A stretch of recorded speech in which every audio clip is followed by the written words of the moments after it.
Good morning, students. Welcome you all after your summer vacation. Hope you enjoyed well.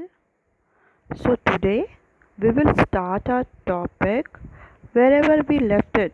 Okay, so in business studies, we were studying the chapter 7 of that is sources of business finance. In last class, we have completed the owners fund. Okay, you know very well that there are two kinds of fund, that is owners fund and the next one is borrowed fund.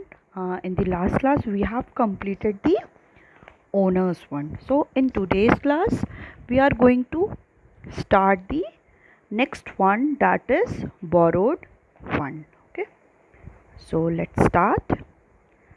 Now in the borrowed fund, the first fund is trade credit.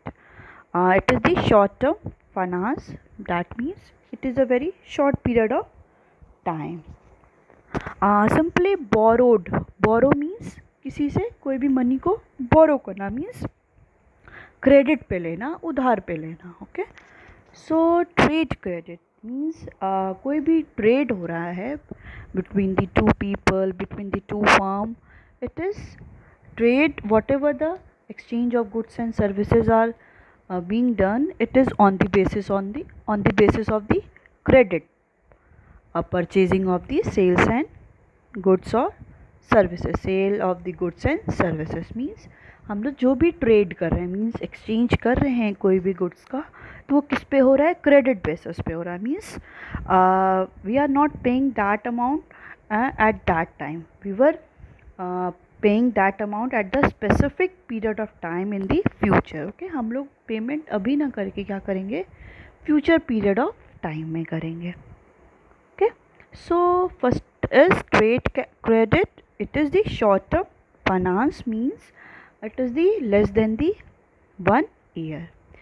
So trade credit refers to an arrangement whereby a manufacturer is granted credit from the supplier of the raw materials, inputs, spare parts, etc.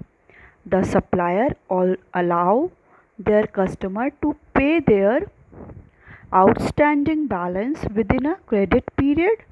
Generally, the duration of the trade credit is 3 to 6 months, and thus it is a short-term financing facility. The availability of the trade credit depends upon the months. Generally, the duration of trade credit is 3 to 6 months, and thus it is short-term financing facility. The availability of the trade credit depends upon the nature of the firm, size of the firm, and status or the credit worthiness of the firm. So simply trade credit means the arrangement whereby a manufacturer is granted a credit from the supplier of the raw material. Means जो भी manufacturer है, जो commodity को produce कर रहा है, manufacture कर रहा है, उसको क्या होता है, क्रेडिट ग्रांट करता है. कौन ग्रांट करता है, supplier of the raw material. जो भी रॉ मटेरियल का सप्लायर है, मीन्स जो इनपुट प्रोवाइड कर रहा है फॉर द आउटपुट और the as well as spare parts, means जो उसके पार्ट्स हैं. तो मैन्युफैक्चरर को सप्लायर क्या कर रहा है, प्रोवाइड कर रहा है गुड्स को as well as different kinds of raw material inputs on the basis of on the credit. Means कि वो पेमेंट तुरंत ना करके क्या कह रहा है, वो फ्यूचर पीरियड ऑफ टाइम में क्या करेगा, पेमेंट करेगा. The supplier allow their customer to pay their outstanding balance within a credit period. Means जो सप्लायर है, जो कमोडिटी को सप्लाई कर रहा है, वो क्या कर रहा है, अपने कस्टमर, उसके लिए कस्टमर कौन हो गया, manufacturer, to pay their outstanding balance. Means जो बैलेंस अभी आउटस्टैंडिंग है, विच इज़ नॉट पे till now with in a credit period. वो उसको कहता है कि जो भी उसका क्रेडिट पीरियड है, मीन्स 1 मंथ का, 2 मंथ का, 3 मंथ का, उस क्रेडिट पीरियड में वो क्या करेगा, उस बैलेंस को पेड कर देगा. फॉर एग्ज़ाम्पल, जैसे मैंने क्या किया है, मैं हूँ क्या, 2 पर्सन है, ए और बी. ए ने क्या किया, ए को गुड्स लेना था, वो बी से बोला मेरे को प्रोडक्ट दे दो, अभी सप्लाई कर दो, मैं अभी पेमेंट ना करके आपको आफ्टर 1 मंथ और 1 वीक करूँगा। सो ये क्या हो गया, उन्होंने ट्रेड तो किया, ए और बी ने एक दूसरे के साथ ट्रेड किया, बट जो ए है वो पेमेंट अभी ना करके वो क्या कह रहा है, वो उसके लिए एक क्रेडिट पीरियड बोल दिया कि वो जो भी पेमेंट है, आउटस्टैंडिंग बैलेंस है, जो भी पेड नहीं है, वो उसको क्या करेगा, फ्यूचर पीरियड में इस डेट को वो क्या करेगा, पेड कर देगा। Okay, so generally the duration of trade credit is 3 to 6 month. जो उसका पीरियड होता है वो क्या होता है, 3 to 6 मंथ्स के बीच का होता है, कि वो क्या कहेगा 4th मंथ में या 6 मंथ में। अभी उसने क्या किया, ट्रांजैक्शन किया जून में, और वो बोलेगा कि क्या सितंबर तक वो क्या कर देगा, उसका पेमेंट कर देगा। ओके, तो ट्रांजैक्शन हो तो रहा है, ट्रेड हो तो रहा है, बट वो किस पे हो रहा है, क्रेडिट पे हो रहा है। मींस अभी उसका पेमेंट ना करके हम फ्यूचर में किसी स्पेसिफाइड डेट को क्या करेगा, वो पेमेंट करेगा। So thus it is a short term financing facility. Means क्या है, ये शॉर्ट पीरियड ऑफ टाइम के लिए होता है।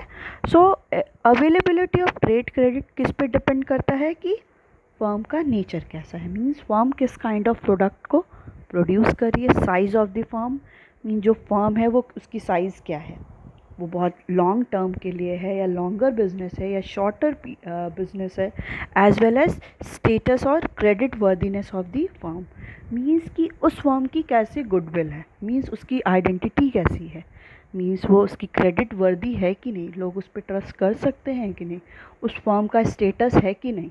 ऐसा तो नहीं कि ए और बी के साथ ट्रांजैक्शन होता है तो पहले वो बी क्या देखेगा, पहले ये देखेगा कि उसका स्टेटस है कि वो पेमेंट करेगा। हो सकता है वो उसको पेमेंट ना करे इन फ्यूचर पीरियड, तो सबसे पहले वो क्या करेगा, वो उसको देखेगा कि उसका स्टेटस कैसा है, वो क्रेडिट वर्दीनेस है कि नहीं, उस पर वो ट्रस्ट कर सकता है कि नहीं, वो लॉयल है कि नहीं। तो सो जो भी ट्रेड क्रेडिट होता है, availability of trade credit is basically depend upon the nature of the firm. Firm का नेचर कैसा है, फर्म किस काइंड ऑफ प्रोडक्ट को प्रोड्यूस कर रहा है, या फर्म कैसा है, वो सोल प्रोप्राइटर है, जॉइंट स्टॉक है, कोऑपरेटिव है, as well as size of the firm, firm की साइज़ कैसी है, वो लॉन्गर पीरियड के लिए लॉन्ग बिजनेस है या शॉर्टर पीरियड के लिए शॉर्ट बिजनेस है, एज वेल एज उस फर्म की स्टेटस क्या है और उसका क्रेडिट वर्दीनेस कैसा है। तो इसी पे क्या होता है, ये बेसिकली डिपेंड करता है trade credit. So there are also some merit of the trade credit. Okay, first one is readily available. Trade credit is available without any special efforts on the part of the manufacturer or trader. Okay, so जो भी trade credit है वो क्या होता है, availability उसकी होती है विदाउट एनी स्पेशल एफर्ट, बिना कोई स्पेशल एफर्ट के भी क्या है, मैन्युफैक्चरर और डिफरेंट ट्रेडर क्या कर सकते हैं, ट्रेड क्रेडिट कर सकते हैं। It is so simple. Okay, next one is flexible. There are no rigid rules and regulation involved in the trade credit. Okay, in the trade credit कोई भी बहुत strictly rules and regulations नहीं है कि किसी भी मैन्युफैक्चरर को उसको फॉलो करना पड़ेगा, बहुत फ्लेक्सिबिलिटी है। It can be easily adjusted with the changing needs और the purchase as the time of payment is generally adjusted in the view of the past dealing. Okay, so it can be easily adjusted. ये क्या है, easily इसको adjust किया जाता है, जा सकता है with the changing need of the purchase, कि अगर परचेज़ की कोई नीड में चेंज हो गया, मींस अभी वो प्रोडक्ट को परचेज़ ना करके फ्यूचर स्पेसिफाइड पीरियड पे करेगा, या उसका जो अमाउंट है वो कम करेगा या ज़्यादा करेगा, as the time of as the purchase as the time of payment generally adjusted in the view of past dealing। जो भी इसकी पास्ट में डीलिंग हुई है उसको देखते हुए वो क्या कर सकता है, उसमें पेमेंट में क्या कर सकता है, टाइम की उसको पेमेंट का कितना टाइम चाहिए, 1 मंथ, 2 मंथ, 3 मंथ्स और टिल 6 मंथ, तो ये क्या कर सकता है, उसमें ये एडजस्ट कर सकता है। बहुत ज़्यादा रिजिड रूल्स एंड रेगुलेशन नहीं है कि अगर वो बोल दिया कि 3rd मंथ है, इसी दिन है, तो वो एकदम उसी दिन ही करना पड़ेगा। वो पास्ट डीलिंग को देख भी सकता है कि उसके साथ क्रेडिट वर्दीनेस है, उसने उस टाइम पेमेंट किया था। अगर ये बोल देता है कि आज नहीं करके हम क्या करेंगे, 1 हफ्ते बाद पेमेंट करेंगे, तो वो उसमें कर सकता है, क्योंकि उसमें फ्लेक्सिबिलिटी इतनी प्रोवाइड होती है। Next one is no flotation cost, कोई भी फ्लोटेशन कॉस्ट नहीं होती है।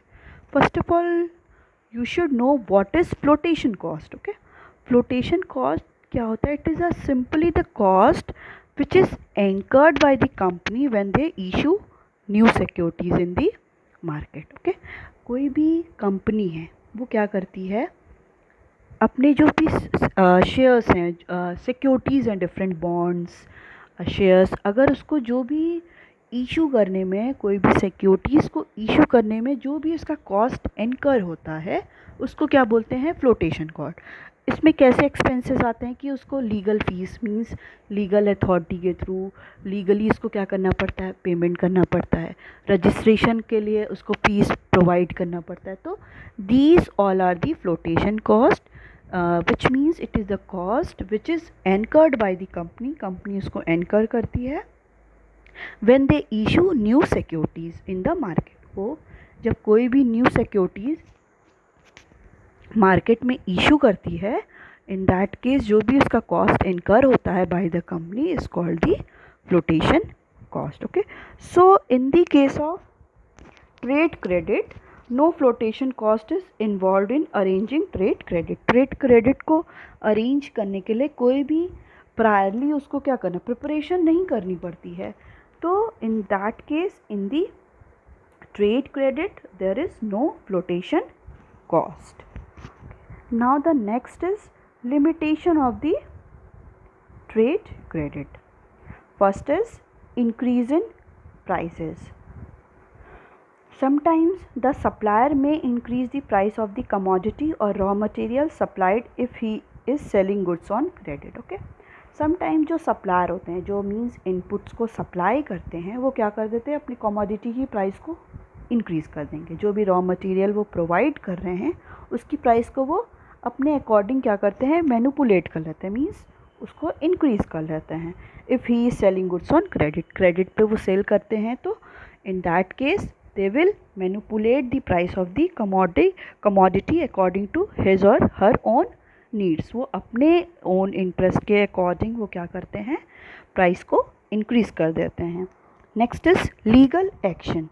In trade credit, the buyer generally issue a promissory note. Okay, now the term here is promissory note, and in case he fails to meet his commitment, the supplier can take legal action. Okay, trade credit में buyer क्या होते हैं, promissory note को issue करते हैं।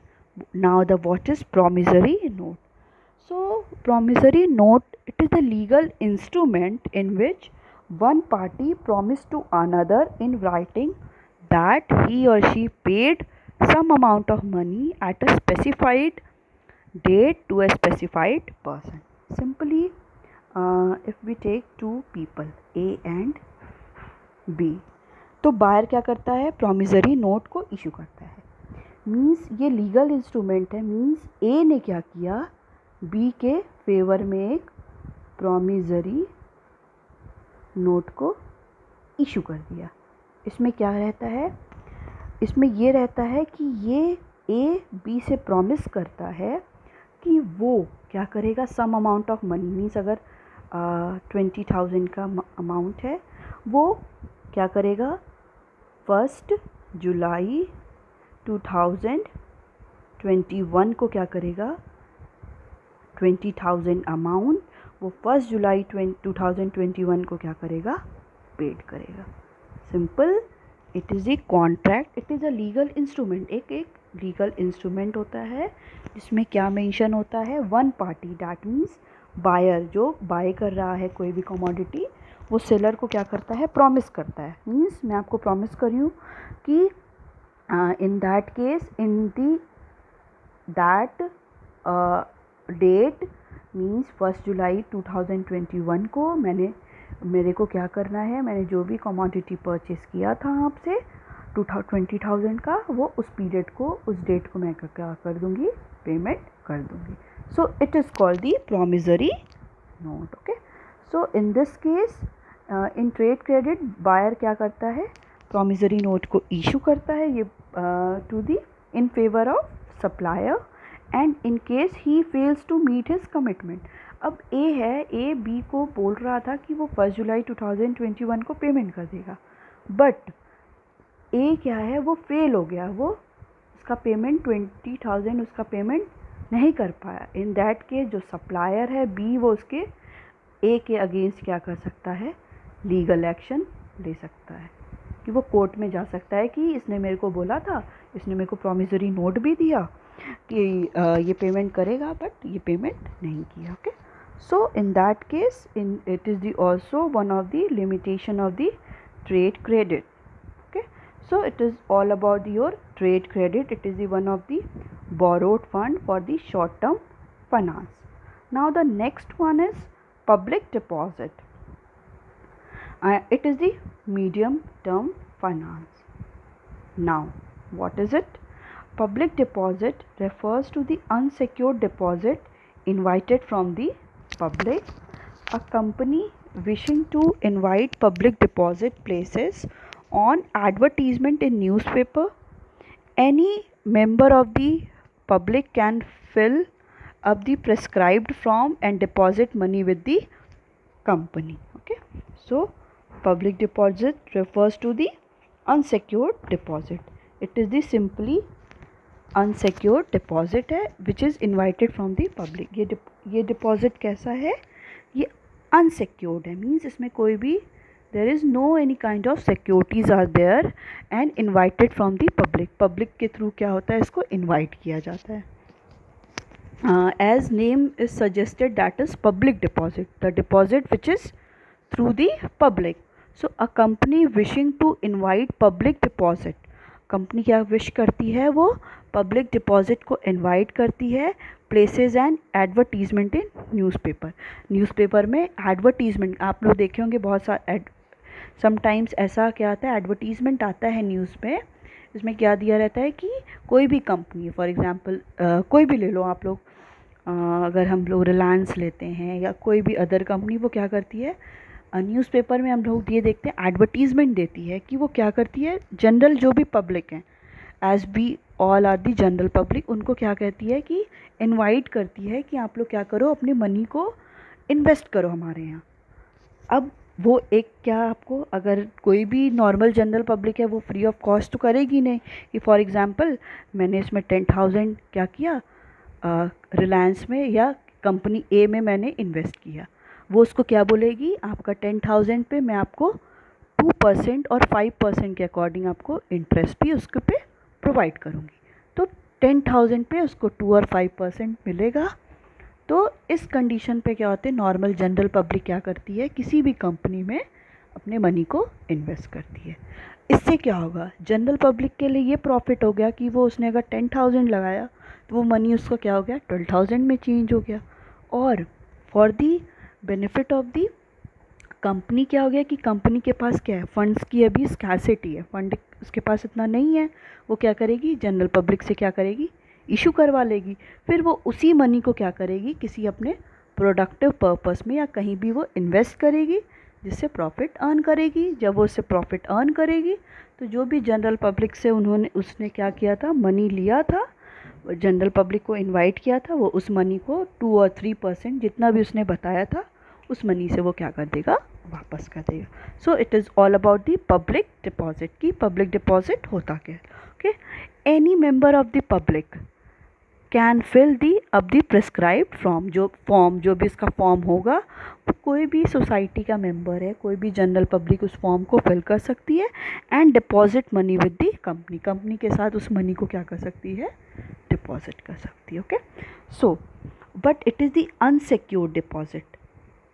It is already written here unsecured. यहाँ पे ये सिक्योरिटी नहीं है कि वो उसको वो 2 और 3% उसके साथ उसको मिले ही मिले. यहाँ पे क्या है, सिक्योरिटी में एकदम अनसिक्योरिटी है, मीन सिक्योरिटी इसको प्रोवाइड नहीं होगी. Company mortgage no asset against the public deposit.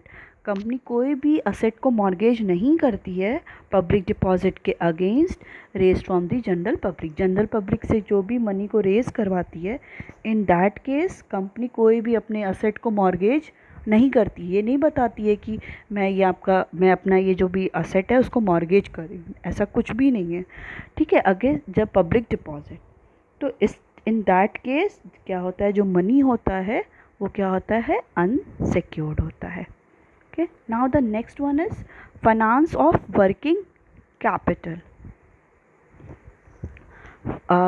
The amount raised from the public deposit is generally used by the company for meeting the requirement of the working capital, though there are a primary sources of short-term finance, but by renewing these can be used for the medium term also.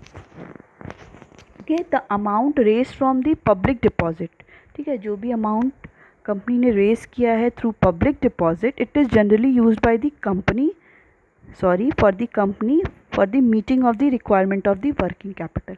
जो भी उसके day to day expenses होते हैं, company के day to day expenses होते हैं कि कोई भी इनपुट्स को लेना है, रॉ मटेरियल को परचेस करना है, सैलरीज पेड करना है, जो डेली वेजेस पे होगा, तो इन दैट केस कंपनी को क्या वर्किंग कैपिटल की नीड होती है। तो जो भी वो पब्लिक डिपॉजिट के थ्रू अमाउंट को रेज़ करती है, तो कंपनी उस पब्लिक डिपॉजिट को यूज़ करती है फॉर देयर वर्किंग कैपिटल। जो भी इसके डेली एक्सपेंसेस हैं, डे टू डे एक्सपेंसेस हैं, उन पे वो यूज़ करती है। Though they are primary source of the short term finance, but by renewing these they can be use for the short medium term finance और medium term also. Okay, company के पास also there are too much sources for the short term, कि company के पास बहुत सारे ऐसे भी सोर्सेज हैं, वो क्या करेगी, शॉर्ट टर्म फाइनेंस करेगी, but by renewing this can be use for the medium term also. But इसी को रिन्यू करके वो उसको मीडियम टर्म के लिए, मीडियम टर्म फाइनेंस के लिए भी यूज़ कर सकती है। Okay, now the time period. Public deposit can be invited by the companies for a period of 6 months to 3 years. Okay, the time period of the public deposit is from 6 months to 3 years. It is the medium term. Okay, it is the medium term finance. Now the next is simple procedure to raise. मतलब इस money को general public को invite करने के लिए ये बहुत simple procedure है। Okay, so public deposit are simple to raise. A company simply has to place an advertisement in the newspaper. Any member of the public can deposit money with the company by filling a prescribed form. The company issue a deposit receipt in return, and on the reverse of the receipt the terms and condition of the deposit are printed. Okay, so public deposit are simple to raise. ये जो public deposit है वो बहुत simple है raise करने के लिए, create करने के लिए. A company simply has to place an advertisement in the newspaper. Company क्या करती है, सिंपल एक एडवर्टीजमेंट न्यूज़पेपर पे देती है. Any member of the public can deposit money. कोई भी जनरल पब्लिक क्या कर सकता है, डिपॉजिट कर सकता है with the company by filling a prescribed form. Company के साथ कोई भी पब्लिक डिपॉजिट को रेज़ कर सकता है by filling the prescribed form. जो भी उनका फॉर्म है उसको फिल करके वो पब्लिक डिपॉजिट रेज़ कर सकता है. A company issue a deposit receipt in return. Company क्या करेगी, जब कोई फॉर्म को सबमिट करेगा, अमाउंट पेड करेगा, कंपनी उसको एक रिसिट प्रोवाइड कर देगी कि वो इतने का अमाउंट पेड किया है, 10,000, 20,000, 30,000.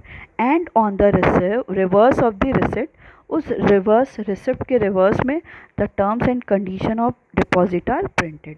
कि जो भी टर्म्स एंड कंडीशंस दी है कि ये अमाउंट उसको, ये भी अनसिक्योर्ड है, एज वेल एज ये क्या है, ये क्या है कि इसको 2 और 3% के अकॉर्डिंग उसको प्रोवाइड होगा. जो भी कंपनी के रूल्स एंड रेगुलेशंस हैं, जो भी टर्म्स एंड कंडीशन है, they all are printed in the that receipt. Okay, now the next one is repayment. A company which has public deposit is required to set aside 10% of the deposit maturing by the end of the year. The amount so aside can be used for repairing public deposit. Company क्या करती है, जो भी एक required amount है उसको क्या करना पड़ता है, at the end of the year उसको पेमेंट करना पड़ता है. तो वो पब्लिक डिपॉजिट जो भी ले रखी है कंपनी उस पर क्या करेगी, वो सारे अमाउंट को रीपे करेगी। ओके, नेक्स्ट वन, कोई भी जनरल पब्लिक कोई अपने फंड को लॉस के लिए तो वहाँ पे लगाएगा नहीं, ठीक है। वो क्या चाहेगा कि अगर वो 10-20,000 लगा रहा है, इन्वेस्ट कर रहा है पब्लिक डिपॉजिट में, सो इन दैट केस ही और she will return up to the 30,000 और 40,000। सो